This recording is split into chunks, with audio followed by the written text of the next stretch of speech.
want to swim faster, you need sprint revolution resistance equipment. This isn't just gear, it's a game changer.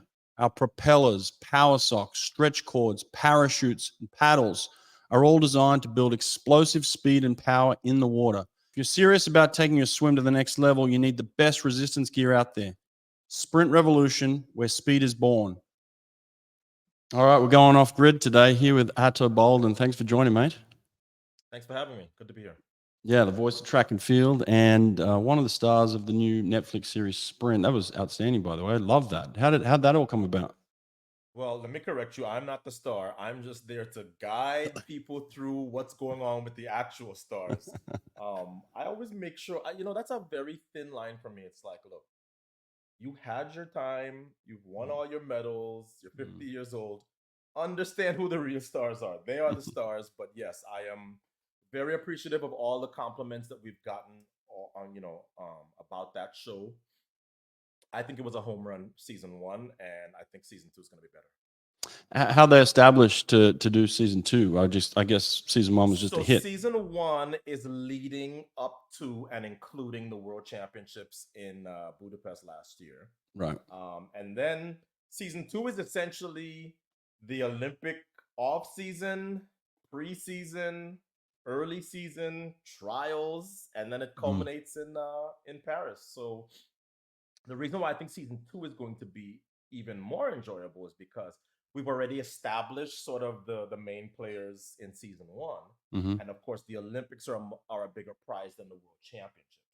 So there is an aspect of, hey, you get it wrong in 2024, you have 4 years to wait until you can get another shot at it. Yeah, yeah. What did you take from it? What did you think was interesting in the behind the scenes stuff? Look, none of that stuff is unfamiliar to me. Mm-hmm. But I thought the best part about season 1 was to see how the coaches and the athletes interact. Dennis Mitchell was a huge rival of mine. He was in my camp at one point.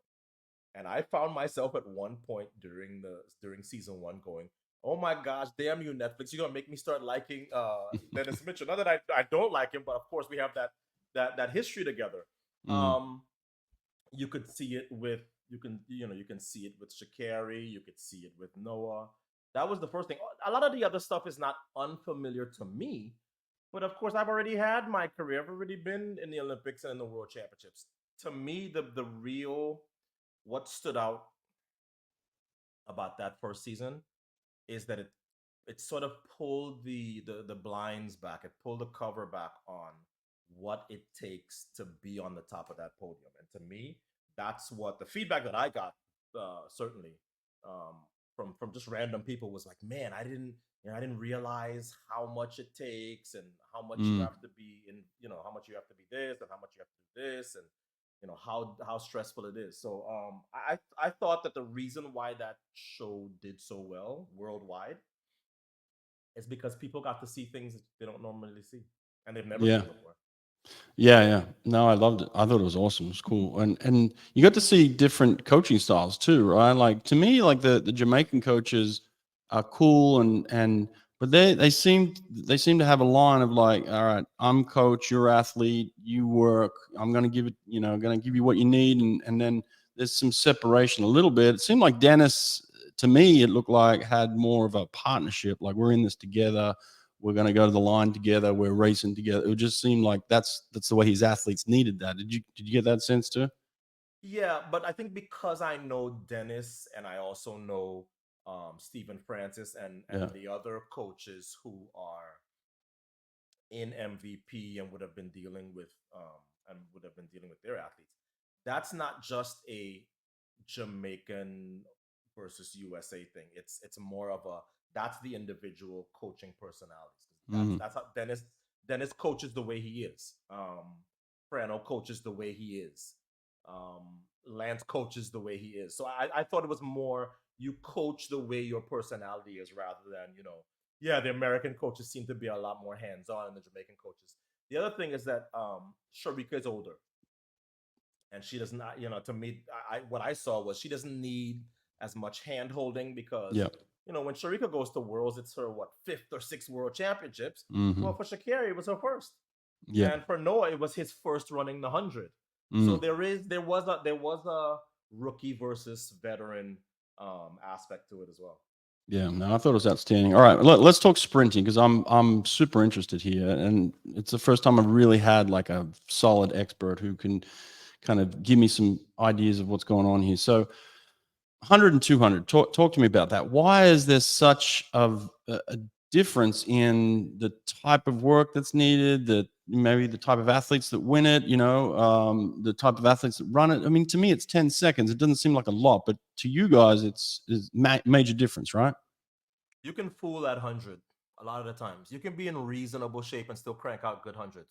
It's hard to fool at deuce because the deuce is probably more related up than it is down, up to the 400 than it is down to the 100. So, what you see though is look at the podiums in Paris and look at the podiums from Budapest. So when I say podiums, look at the 100-meter podium. 100-meter podium in Budapest is Noah Lyles and Tobogo 1 and 2. Both of them run the 200. They're probably better at 200. Yeah. Didn't look that much different. Didn't look that much different this year. Kishane Thompson being the exception, but on the podium in Paris for the 100, you have Noah and Curly, both of whom come from longer distances. So I think people who are not involved in sprinting look at the 200 and they go, oh, so it's just twice the distance because of the aspect of the turn and because you have to be in much better shape, I think, to crank out good 200s. There are a lot of people who you will see touch the 100 but don't really go up. So yeah, the 100 and the 200 are close in terms of the distance, but they're kind of two different animals. When you say shape, what do you mean by shape? Because when I look at those 100 guys, they look like the fittest dudes on earth. The women are ripped. I'm like, what do you mean by shape exactly? I'll give you an example. I could present to you here two arrows, and you go, "Oh wow, those are pretty big arrows. Those are pretty nice arrows. They're pretty sharp." The kind of sharpening that you have to do when you get ready for Olympics or a World Championships or an Olympic trials, Mm. it's not something that, like, if I showed it to you, you wouldn't be able to say, "Oh yeah, this one is necessarily sharper," because it's really in the minute details of how you sharpen those arrows, and Right. it's the same kind of way. It's like, yeah, early in the year you can get by with running some pretty fast hundreds if you're in reasonable shape. And when I say shape, the for a world class sprinter, yeah, they're gonna be in way better shape than compared to civilians.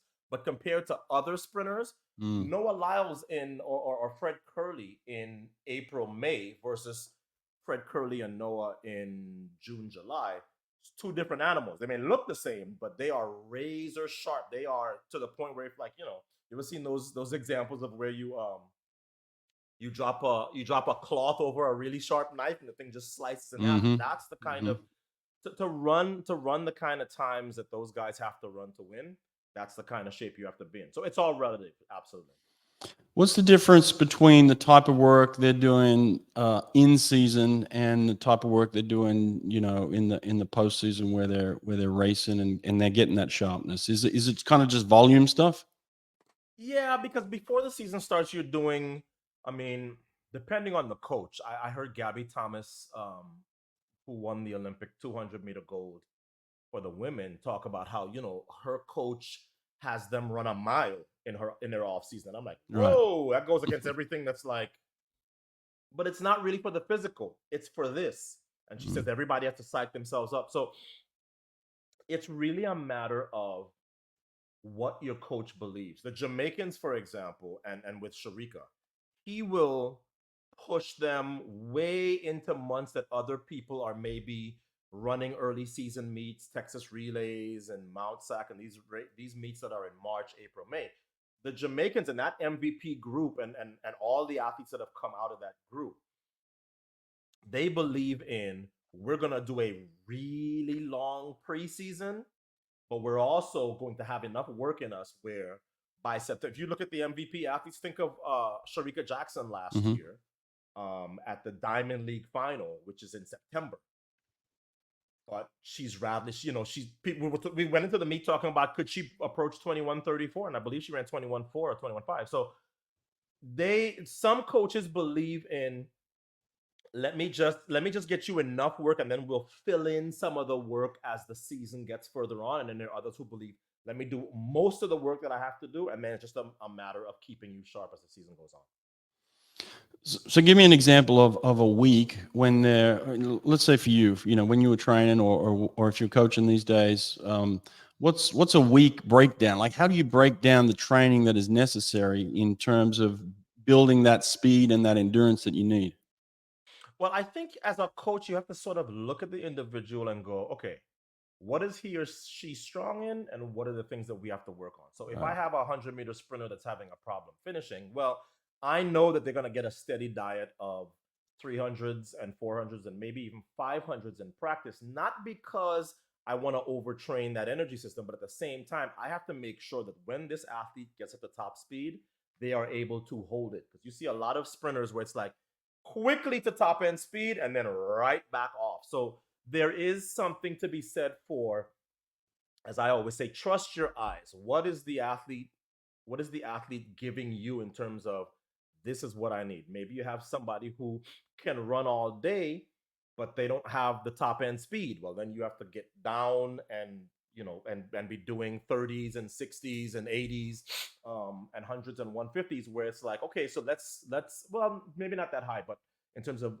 distance, but you want to have maximum speed workouts to try to work on their top end speed. So it's really a question of, what am I trying to work on the in the off season. Everybody's going to be running way more. I mean, trying to think of what a typical Monday would be like for us way back when. It'd be like 5 300s, and then maybe on Tuesday you back off a little bit. Maybe that's a day. In the off season, you're not really doing starts, but that may be like a tempo run. You're still moving, but it's a question of, you do more volume in the off season, and then, so Hmm. it's like that's building your base, and then as the season gets closer, you go up and up and up until you have that nice pointy pyramid. Now, are they lifting heavy on days that they're running fast? No, no. Oh. In fact, depending on the sprinter, but most sprinters need to be completely out of that weight room for most things when it's time to run fast. Like, there Wow. is a time to lift heavy, and there's a time to lift fast, and then there's a time to leave that damn weight room alone. And I had to learn that as Mm. a young coach, where it's like, you want to push, and it's like, that weight room, if you're not careful, will shock a sprinter's nervous system to the point where you go, okay, I may have gotten this wrong. And I had that as a young coach, where it's like, wait a minute, she was ready to run 11 flat, and she ran 11.3, and it's like, oh, she hasn't recovered from what we went a little bit pushed a little bit too much in the gym, maybe a week or two ago. Now, when you're doing that gym stuff, you talked about kind of like strength and then power and then kind of just free speed. In that strength phase, do you guys do resistance work on the track? Oh, absolutely. Resistance work is probably the thing that's been added to track and field the most. In other words, back in my era, we didn't do anything where we were being impeded.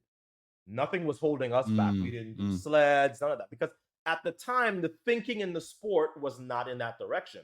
Now, almost everybody, and I did it as well with my athlete, that's why the 1080 sprint is such a big deal. Because when you have a tool like the 1080 sprint, and I was one of the first people to have one. Raina Ryder, who is a coach up in Jacksonville, told me when I first started to coach my young high school athletes. It's like, you have to get this because your competition has it. At the time, they Mm. didn't. Now everybody has one. Universities have one. Individual coaches have one. The beauty of the 1080 is, in the off season, you set it at the resistance you want, and you run away from the machine, and it resists you. And when I tell you, athletes who have been on that machine will tell you, man, those, they hurt, but they work.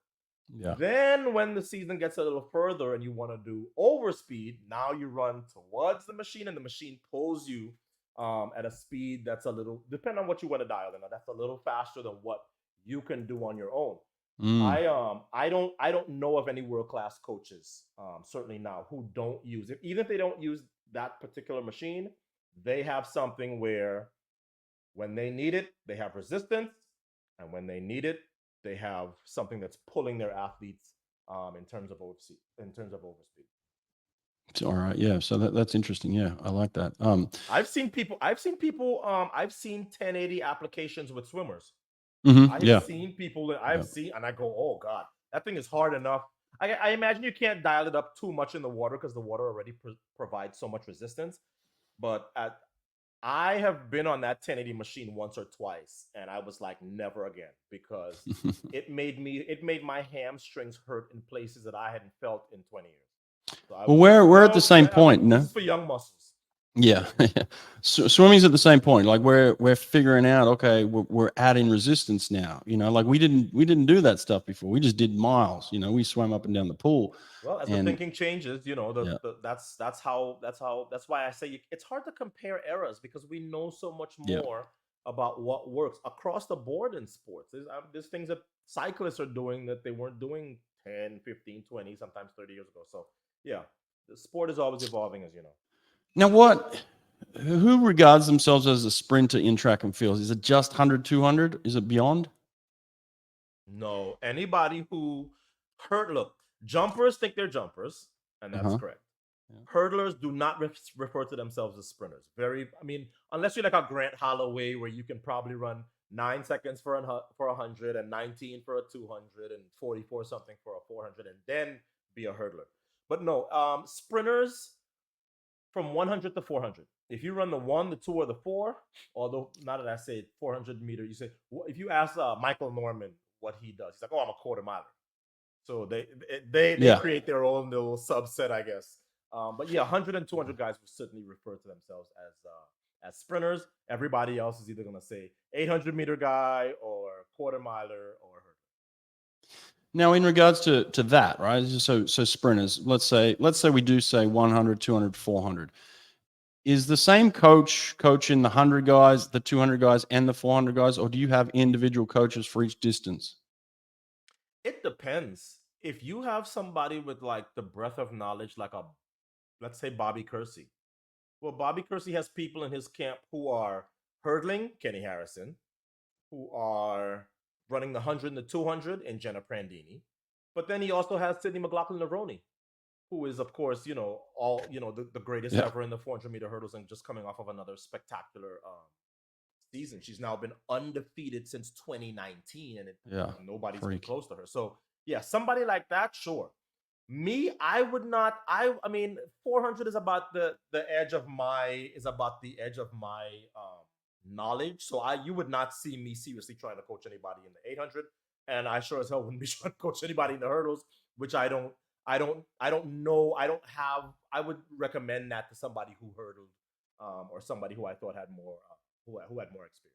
When do you think that specialization came in? Like because swimming's getting there, and that's what I'm trying to get at here. Is like swimming's Yeah. behind. I feel like we're 20 years behind you guys. I think it's always been a case of you have some coaches who look, if Bobby Kersey's not the other example. I mean, I'm thinking of like Mike Holloway, who's the head coach at Florida, who is a hurdle coach, but also coaches, just up and down. It tends to be that the more experienced the coach, the more events they're comfortable coaching. And Mm. not that there's not young coaches who can coach everything, but I think there is a movement towards going to a coach who is known for his 100 and 200-meter results more than just going to somebody who's a jack of all trades. Yeah. Now, based on swimming's history and the history of the way we train and the mental toughness it takes to kind of get through swimming and be a swimmer, um, sprinting in a way is regarded as a weakness, or it has been. It's been looked down upon as weak, and only people that want to get out of work, and people that really don't want to work hard. Do you guys have that in sprinting as well? In track and field? Um, yeah, I think the other events look at the sprints and they think, oh yeah. The truth is that, and I want to be very careful here. There is a genetic component to everybody who exists at the world class level in the sport. Mm-hmm. Yeah.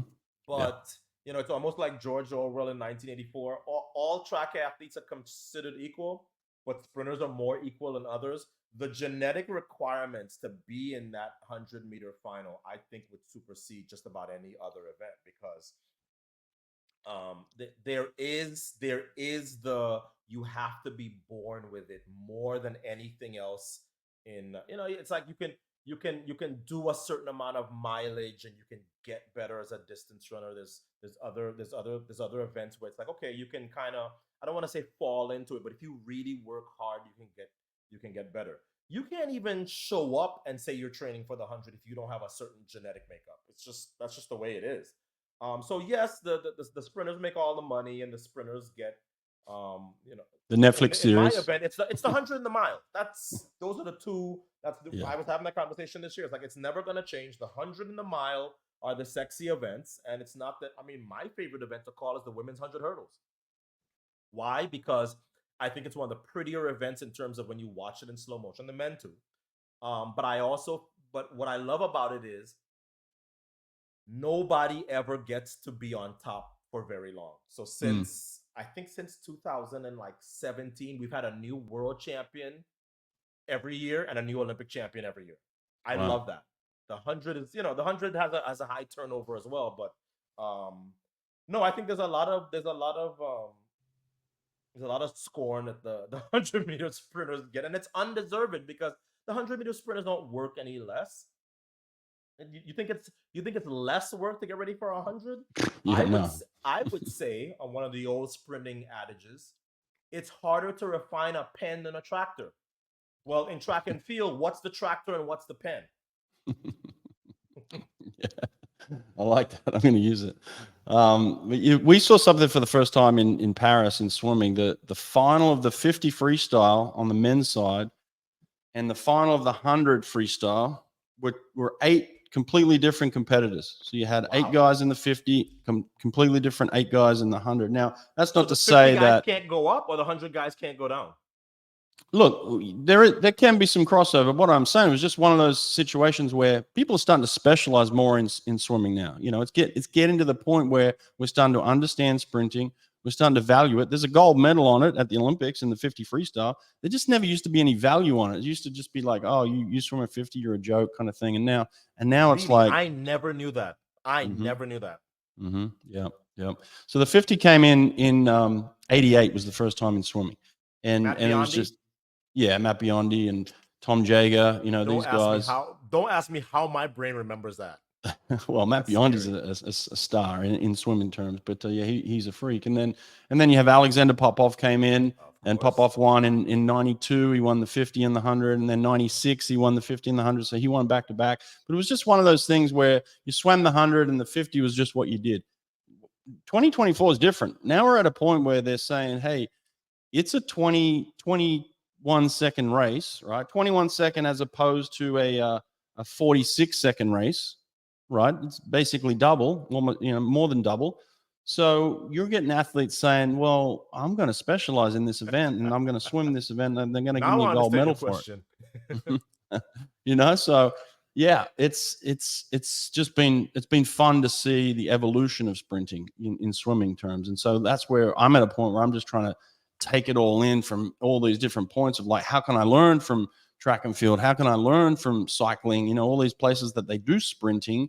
What can we take from them? And maybe there's some application to understanding how do we go faster in the pool, I have heard from coaches, from high school coaches, that a lot of their 100 guys don't want to run the 200. Like I said, you can fool, like I said at the beginning, you can fool the 100, you can't really fool the 200 in the same way.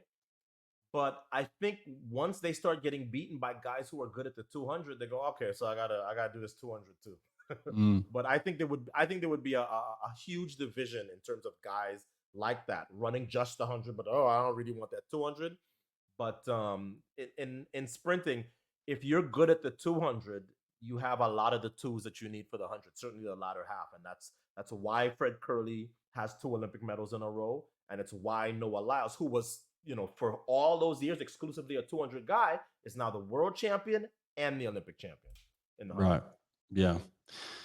Now, you look. When I was watching sprint, I can see comparisons in between in guys of like their personalities and why they're successful, and Yeah. and the difference between someone who's really good in training and then someone who's good in a race, right? Like someone who always performs at the big events, right? And we see that in sprinting. And so what is it about sprinters, their personality that has to, or like a Noah Lyles, like he comes out and he's like, there's milliseconds in this, and yet he's acting like he's going to win this thing by 5 seconds. You know what I mean?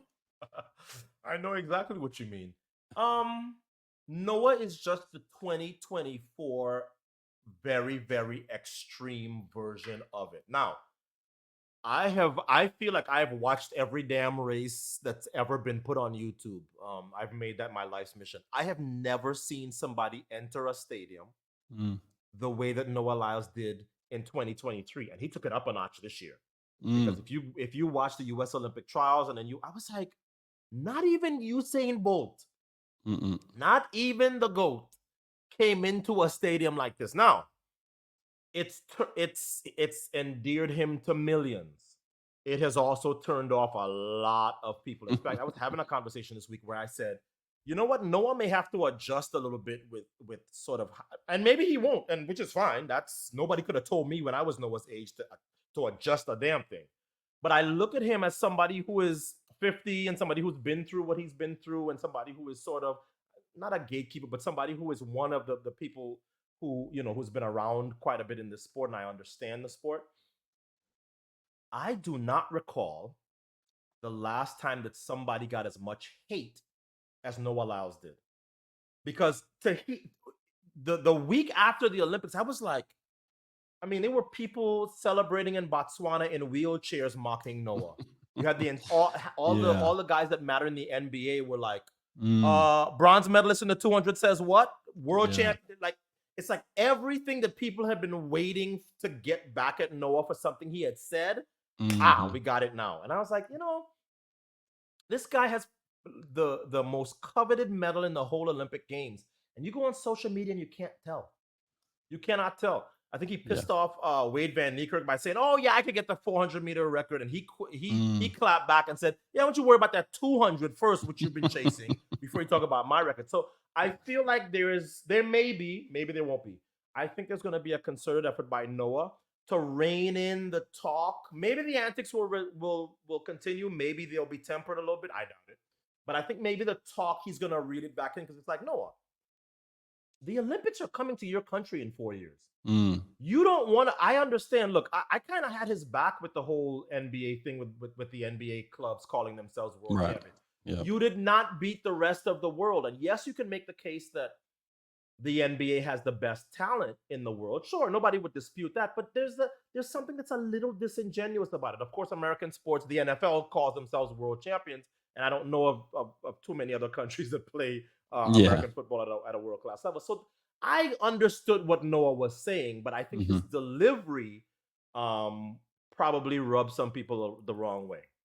I agree. But you got to give it to him. He's got confidence in himself, and that's what you want as an athlete. Is like you want. And listen, what Noah did in that 100-meter Olympic final was a masterclass.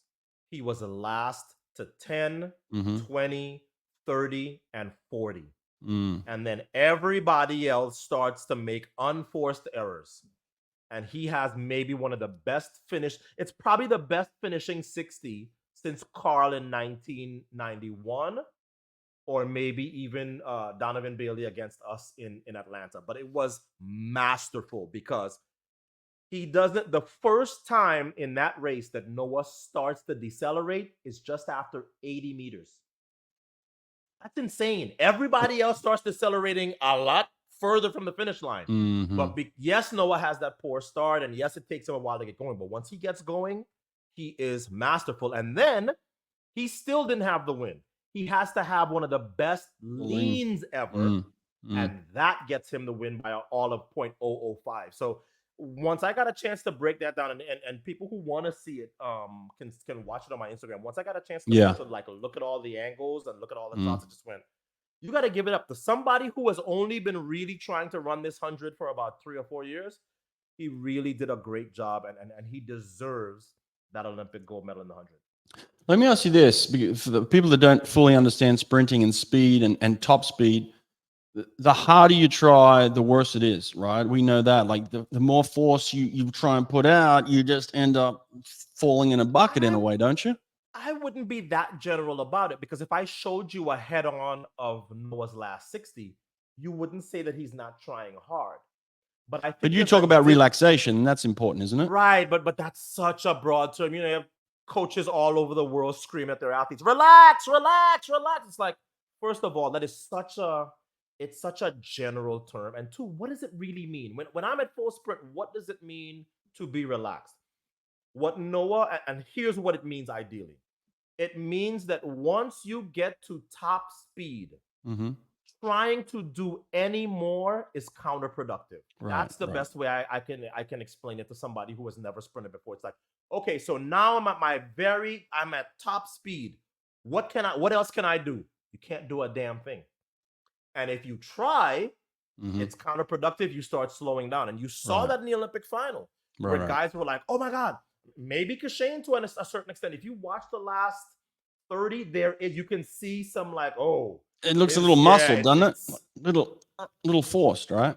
It's starting to come up. And when you lose a race by 0.005, yeah, you can go back and say, oh man, I could have been a little cleaner, or a little bit more relaxed in the last part. Now, I've watched a lot of track and field, again, just studying like you, and I see the slow-mo, and I see the cheeks doing this, like, and sometimes when we trying hard at something, forcing like a bench press or doing, you grit your teeth, you kind of clench up. It seems to me there's relaxation in the face. Is that taught? Is that trained? It is taught and it is trained. Some athletes are better at it than others. The truth is, I am a purist, and I'm a little older now. So I came up in the school of, your face has to be absolutely relaxed. And then you think about it though. Sydney McLaughlin-Levrone, look at her last 3 world records. There is a little bit of grit. There is a little bit of, teeth showing, that kind of stuff. It's not textbook.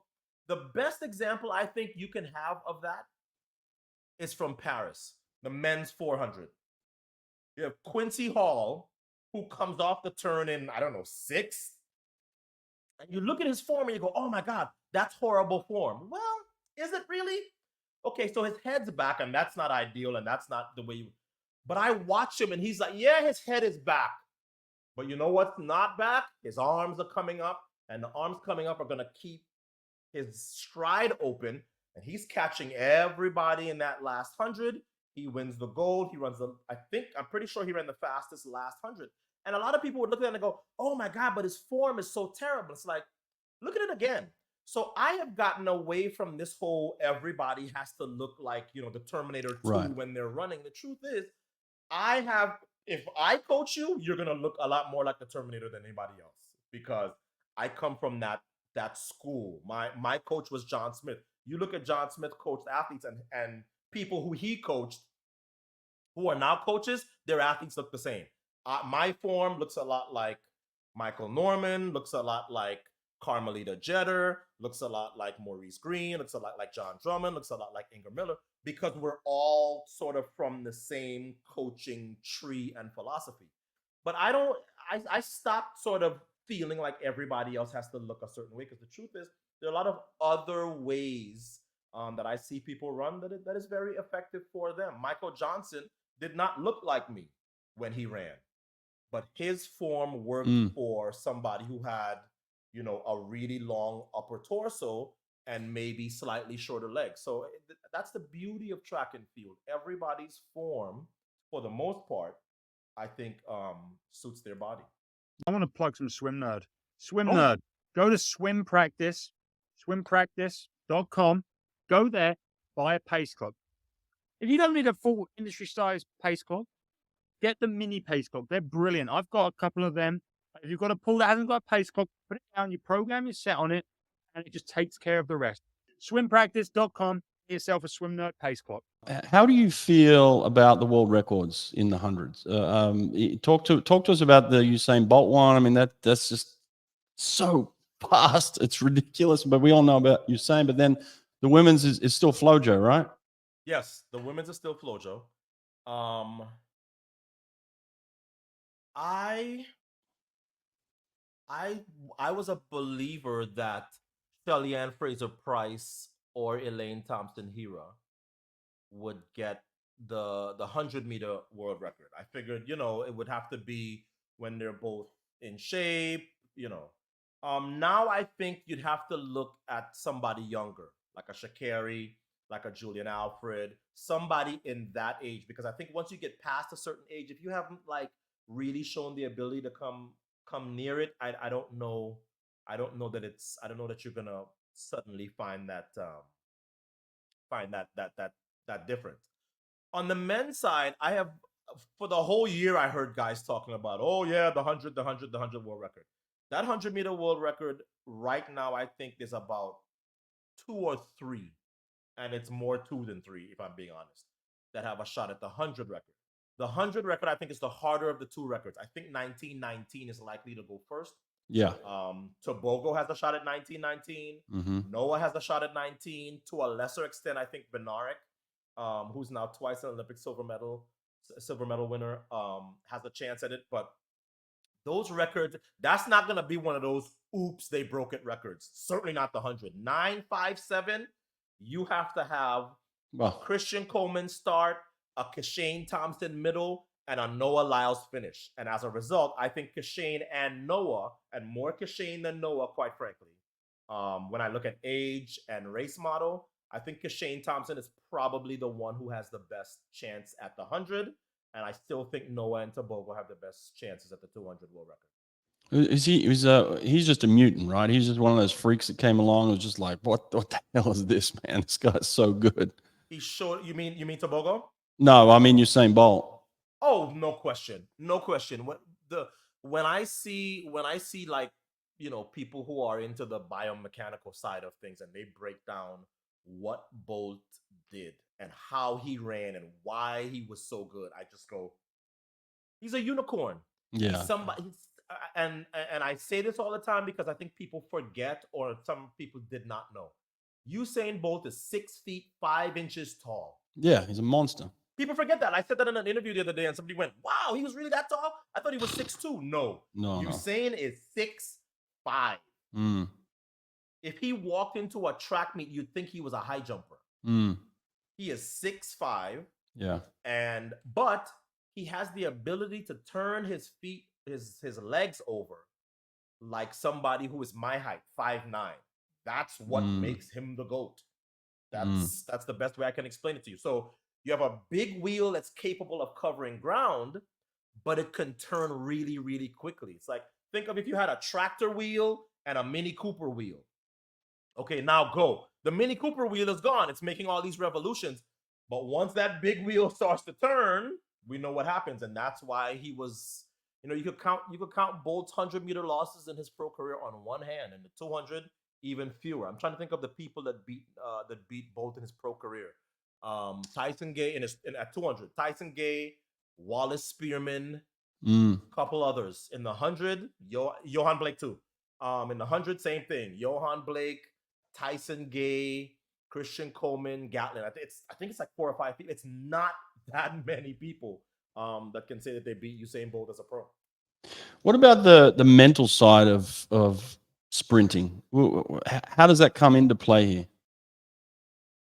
I think it's why you see all the talk. Sometimes I will see a sprinter, you see a sprinter say something, and you're like, oh, you're not saying that for us. You're saying that for yourself. Noah is probably the best example of that.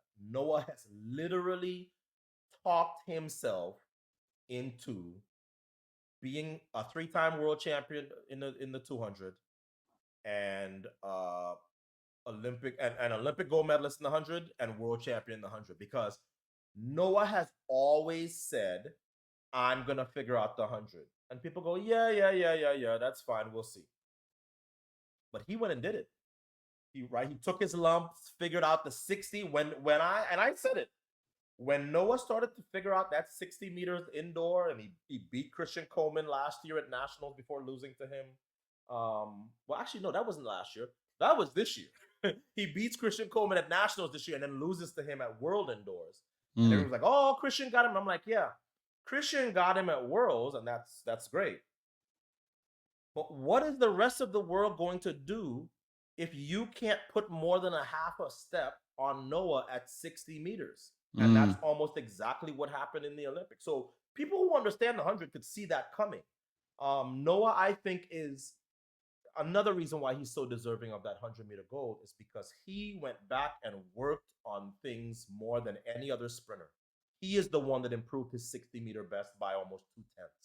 He is the one who went and really worked on his start. Now, he's still very inconsistent as a starter. His start, sometimes it's great, sometimes it's like, and he had one of those starts in Paris. You know how much easier that race would have been for him if he'd have gotten out with the leaders. He'd have pulled away from them. It'd have looked a little bit more like Budapest. But you know, with Noah, most of when he talks, he's talking to psych himself up and psych his competition out. Right. Yeah. A little bit like Sha'Carri too, right? Sha'Carri to a lesser extent. Sha'Carri's personality is different. I think Sha'Carri has more natural confidence actually than Noah.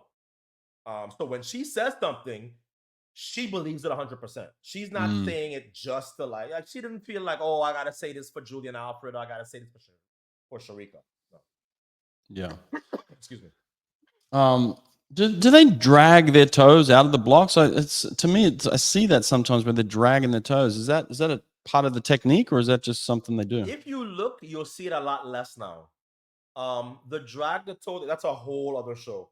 The drag the toe thing is because you're trying to have really, really low heel recovery so you can get that foot back on the ground. Right. There's Gotcha. several videos of Christian Coleman doing it right. Christian doesn't drag his toe. The toe at best it should like just be over glide. the surface of the track, and then it goes back into the ground. There was a while when everybody was dragging their toe. We dragged our toes for a while, and our coach hated it. I'm trying to think, like Asafa Powell for a while was dragging his toe. I just don't believe in drag at the slowest point of the race. It goes against everything I believe in. I didn't teach it. You watch my athletes start; they were all phenomenal starters or very good starters at work. So, the best example, if somebody wants to go and look at what that looks like perfectly, is how Christian Coleman starts right now. But you don't see a lot of people dragging that toe anymore. It's just, I think it was a fad that kind of came and went in our sport. Yeah. Here's something I wanted to ask you. It just came back to me. Do they do sprint training for kids? Because there's this belief in swimming that you can't sprint a kid until they're, through puberty. It's just too young to do sprint training. Are they doing sprint training in track? Absolutely. Now, there's still some people who, if you're old school, you don't want athletes touching the weights too young. Right. That's long since that's our era, right? Our era was like, oh no, they can't lift until they're whatever it is, 16, 17, they'll stunt their growth. It's an old wives' tale. So what you have now is you have athletes who are younger and younger and younger getting world-class training both on the track and in the gym. And that's why, when I was young, the high school record was, I don't know, 11-1, 11-2. Yeah, now it's 10:89. Now, is that the footwear? It certainly is. But it's also because it's not like before where there's this big gap between what the high schoolers are doing and what the pros are doing.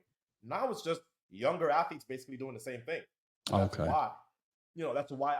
Look at what the records are now. The record for my entire lifetime, well, not for my entire lifetime, but for most of my lifetime, the high school record in the 400 was like 44.8, and it had been there forever. You know what it is now? 44.20. That's a huge improvement. So again, it used to be 11-1, now it's 10-8. So there's a shrinking now of pro and high school, that gap between what they're doing is much smaller than it was back in the day. Yeah. Love it, man. This has been cool.